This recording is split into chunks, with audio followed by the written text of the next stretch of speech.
Halo traders, halo Maxian. Kembali lagi bersama saya Adam Ibrahim Aziz selaku analis dari PT Mesco Futures yang seperti biasa kita akan mengadakan yang namanya market outlook ya dan mempersiapkan apa-apa saja yang perlu kita perhatikan di minggu ini dan apa-apa saja yang terjadi di minggu lalu sehingga berpotensi untuk memberikan market mover di minggu ini.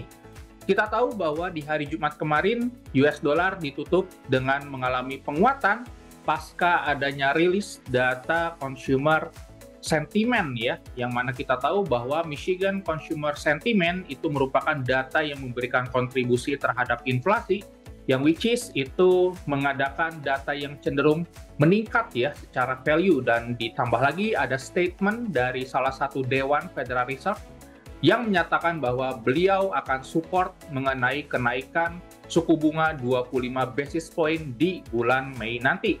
Oke, untuk detailnya kita akan lihat ya di kalender ekonomi dan juga di beberapa headline.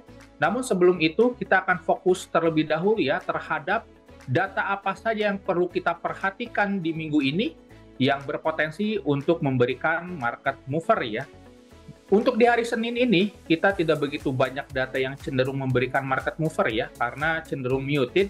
Terus kita akan lanjutkan langsung ke hari Selasa di tanggal 18 April, which is ini ada RBA meeting minutes yang mungkin akan memberikan penjelasan seberapa agresif nanti RBA akan mengutarakan apakah mereka perlu menaikkan suku bunga lanjutan ataukah tidak. Menarik ya untuk kita perhatikan statementnya, karena ada statement yang menunjukkan adanya hawkish, maka Australian dollar itu berpotensi untuk mengalami sentimen yang relatif bullish, apalagi didukung pada saat ini ekonomi China itu sedang mengalami recovery, dan hal itu bisa kita dapatkan angka datanya di GDP growth rate ya di hari Selasa di jam 9 pagi, which is ini menunjukkan nilai yang improve ya dari 2,9% naik hingga 4%, bahkan forecast-nya ini di angka 3,2%, which is ini sebenarnya menunjukkan adanya yang improve ya, secara data ini improve. Kemudian ada data yang memberikan petunjuk mengenai ekonomi Inggris, apakah dalam kondisi ekonomi yang stagnan ataukah sedang dalam fase recovery atau bahkan mengalami kontraksi ya. Dalam kasus ini ada data yang berkaitan dengan ketenaga kerjaan, yakni unemployment rate ya. Menarik untuk kita perhatikan karena kalau misalkan adanya improvement dari sisi pengangguran, ada kemungkinan Bank of England itu akan menaikkan suku bunga lanjutan di bulan Mei nanti tentunya. Di hari Rabu, which is ini ada data inflasi ya dari Inggris, which is angkanya masih menunjukkan adanya nilai inflasi yang tinggi, bahkan masih di level yang double digit ya, di angka 10%. Dan data inflasi ini tentu akan memberikan kepada kita gambaran apakah Bank of England itu akan kembali menaikkan suku bunga lanjutan atau tidak. Menarik untuk kita perhatikan karena angka inflasi di Inggris itu yang tertinggi di antara negara-negara major lainnya. Dan yang cukup unik bahwa dari sisi bank sentralnya tidak begitu agresif untuk menaikkan suku bunga. Yang mana kita tahu bahwa yang cukup unik, walaupun demikian, suku bunga di Bank of England atau di Inggris itu sendiri tidak dinaikkan secara agresif, tapi di beberapa minggu yang lalu pound sterling itu menjadi mata uang yang best performer currency. Tentu ini akan menarik untuk kita perhatikan kalau misalkan datanya di sini menunjukkan adanya nilai yang tinggi di angka 10%, maka ada potensi pound sterling tetap terapresiasi karena ada ekspektasi Bank of England itu menaikkan suku bunga lanjutan. Kemudian di hari Kamis ada balance of trade dari Jepang, menarik untuk kita perhatikan ya, karena data di sini akan menunjukkan seberapa agresif dari sisi economic sentiment dari sisi Jepang itu sendiri. Kemudian yang cukup menarik untuk kita perhatikan kembali di hari Jumat ya, berkaitan dengan consumer confidence di jam 6 pagi hari ini ya. Tentu ini berkaitan dengan aktivitas konsumen tentunya. Dan kalau misalkan di sini datanya menunjukkan adanya improvement, maka inflasi di Inggris pun itu akan mungkin stay di sekitaran angka 10% dan itu akan memaksa Bank of England untuk terus menaikkan suku bunga at least hingga ke bulan Mei nanti. Seperti itu. Oke, mungkin sudah cukup jelas ya data ekonomi apa yang perlu kita perhatikan di minggu ini. Sebenarnya relatif muted dari sisi data US dollar, akan tetapi perlu waspadai mengenai headline yang berkaitan dengan US dollar, seperti statement dari salah satu member Federal Reserve, yakni di hari Jumat kemarin, bahwa menurut Christopher Waller, bahwa beliau sangat mendukung untuk menaikkan suku bunga lanjutan karena ada potensi high inflation itu tetap intact, tetap utuh dikarenakan growth yang sangat-sangat strong, which is ini tentu memberikan sebuah boosting yang mungkin sekali bisa memberikan bullish pressure terhadap US dollar, apalagi di tengah outlook global yang notabene masih cenderung penuh dengan kepastian. Dan di dalam penuh dengan uncertainty ataupun ketidakpastian, partisipan pasar cenderung mengincar aset yang jauh lebih safe ya, yakni mungkin dalam bentuk cash tentunya. Dan hal ini didukung oleh penguatan oil sebenarnya dari sisi recession risk, dari sisi inflation yang potensinya untuk meningkat. Hal ini didasari oleh OPEC Plus yang beberapa minggu kebelakang itu memangkas oil supply sebesar 1,1 juta barrel ya, yang notabene hal tersebut memicu kenaikan oil yang cukup signifikan sehingga bisa membuat yang namanya berefek terhadap boosting inflation dan raising recession risk. Tentu ini akan berkaitan dengan suku bunga ya, karena semakin suku bunga dinaikkan secara agresif, di sini ada riset ya, bahwa semakin suku bunga ini dinaikkan secara agresif oleh bank sentral, tentu ini akan memicu potensi yang namanya recession, apa yang kita bisa dapatkan di tahun 90, kemudian di tahun 2001, kemudian ketika subprime mortgage di sini ya, kemudian ketika pra-COVID kita tahu suku bunga US itu yang tertinggi ya di antara semua negara major yang membuat terjadi yang namanya recession. Dan pada saat ini probabilitasnya di angka 44,8. Kalau misalkan ada sekali lagi Federal Reserve itu menaikkan suku bunga, maka recession risk di sini akan cenderung meningkat dan mungkin sekali US dollar untuk kembali mendapatkan traksi penguatan ya, karena status quo-nya tidak boleh kita lupakan, masih sebagai safe haven aset.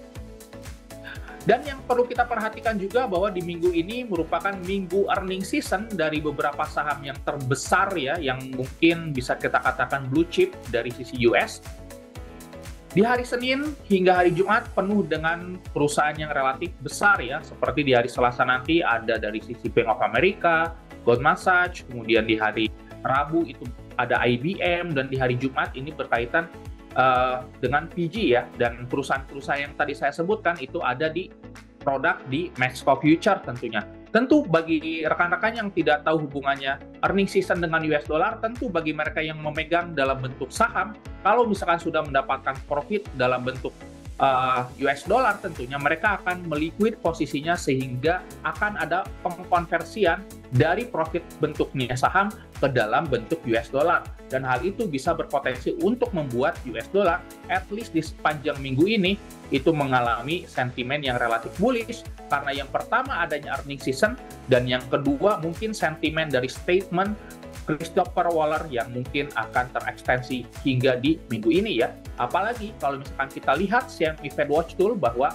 probabilitas untuk Federal Reserve itu menaikkan suku bunga at least meningkat ya hingga 84% dari yang sebelumnya itu di angka 70%-an something lah, which is ini menunjukkan adanya positioning dari para institusi yang mengincar dalam bentuk US dollar yang mereka beli dalam bentuk kontrak berjangka suku bunga yang bernama ZQK3 tentunya, seperti itu. Kemudian kita akan lihat dari sisi chart indeks dolarnya. Pada saat ini indeks dolar menembus angka 101,5, sehingga kalau misalkan kita lihat dari sisi zona yang kita lihat di area abu-abu ini tertembus, maka ada potensi kalau misalkan terjadi koreksi, at least area ini bisa menjadi support untuk mungkin bergerak ekstensi naik ke 102 level ya, atau resisten 102. Akan tetapi kalau misalkan ada semacam sell off kembali atau aksi profit taking dari mereka yang melakukan pembelian di hari Jumat, at least US dollar mungkin akan mengalami deep correction kembali ke level 101. Dan hal ini akan terefleksikan terhadap mata uang yang dipasangkan dengan US dollar seperti Euro USD salah satunya. Euro USD ini menembus level psikologi 1.1 sehingga mungkin secara teknikal ini akan membuat sebuah area pullback area ini, dan area ini mungkin akan bisa menahan untuk bisa terekstensi turun ke 1.09 ya. Akan tetapi kalau misalkan harga atau level ini bisa tertembus kembali, maka Euro USD bisa kembali revisit ke 1.105 ya. Jadi perhatikan mengenai level 1.1 di sini karena ini merupakan level yang notabene krusial. Apakah Euro USD akan melanjutkan pergerakan turun atau terdapat deep correction hingga ke level 1.05 di area ini. Kemudian XAU-USD bahwa terdapat penurunan yang sangat-sangat signifikan ya dari level 2040 something hingga ke 1990, yang mana pada saat ini harga sedang bergerak koreksi ya hingga 2014, dan area 2014 di sini ini akan menjadi krusial. Kalau misalkan level resisten ini bisa bertahan, maka ada potensi untuk harga bisa drop kembali ke level 2000. Akan tetapi, kalau misalkan level ini bisa ditembus dengan candlestick yang cukup memberikan power, maka ada potensi untuk gold ini bisa kembali revisit ke 2030. Jadi sangat kita menarik untuk memperhatikan mengenai kekuatan US dollar di minggu ini atau di per hari ini. Dan terakhir kita akan bahas oil ya, bahwa yang cukup unik pasca OPEC itu memangkas oil sebesar 1,1 juta, terdapat jumping yang relatif besar, dan pada saat ini harga stay di atas level 80 barrel ya. Tentu ini merupakan sebuah katalis. Kalau misalkan bertahan di atas level 80 ini, ada potensi untuk oil ini melanjutkan traksi penguatan at least ke level 84. Dan secara teknikal pun hal ini mendukung ya, karena area sideways di area ini sudah ditembus dan pada saat ini harga bergerak di level 82 something dan ada potensi untuk melanjutkan pergerakan naik at least ke 84. Oke, itu saja mungkin dari sisi market outlook dan apa-apa saja yang perlu kita perhatikan. Kita akan bahas mengenai salah satu aset yang mungkin kita waspadai ya, yakni oil di sini, karena ada sebuah headline ya yang sempat saya jelaskan bahwa ada potensi oil ini mengalami penguatan. Kalau misalkan ini mengalami penguatan, akan memboosting yang namanya inflation dan raising recession risk. Tentu oil yang meningkat ini akan berkaitan dengan potensi US dollar yang meningkat juga karena status quo-nya merupakan aset yang cenderung safe haven aset. Jadi selain kita perhatikan mengenai US dollarnya, perhatikan juga dari sisi oil price karena ini yang bisa menciptakan ketakutan yang berlebih di dalam pasar. Apakah pasar cenderung masuk ke dalam mode risk off ataupun masuk ke dalam mode yang relatif risk on. Oke, itu saja untuk market outlook pada hari ini. Oh iya, sebelum saya akhiri market outlook ini, saya ingin share mengenai reward program dari Mexco ya. Tentu ini merupakan program yang menarik untuk diikuti oleh semua kalangan trader ya, baik mereka yang scalping, baik mereka yang intraday ataupun mereka yang swing trading, untuk bisa mendapatkan selain opportunity profit, bisa melakukan penukaran reward ya, dalam bentuk kepingan emas, kemudian handphone ataupun laptop dan lain sebagainya. Oke, ikuti saja karena program reward ini sangat terbatas ya hingga ke bulan Agustus 2023 ini.